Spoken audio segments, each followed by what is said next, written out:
Maswerteng hapon po mga ka-STL. Narito na po ang resulta ng STL Batangas para sa araw na to, second draw. October 4, 2025, araw ng Sabado. Naway ang mga natayan niyo pong mga numero kanina ay manalo nawa ngayong hapong ito, 4 PM. Kaya't kunin niyo na po ang inyong mga ticket. Narito na po ang resulta. Ang mga numerong nanalo sa STL Batangas ngayong hapong ito, October 4, 2025, 4:30 PM. Second draw result, 38 at 2. In exact order, again, 38 at 2.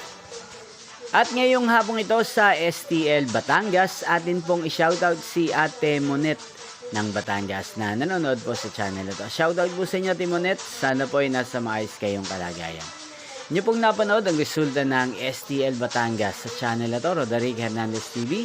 Maraming salamat po sa patuloy niyo pong panonood at pagsuporta sa aking channel. Magkita-kita pong muli tayo mamayang 8:30 PM para sa third draw result ng STL Batangas.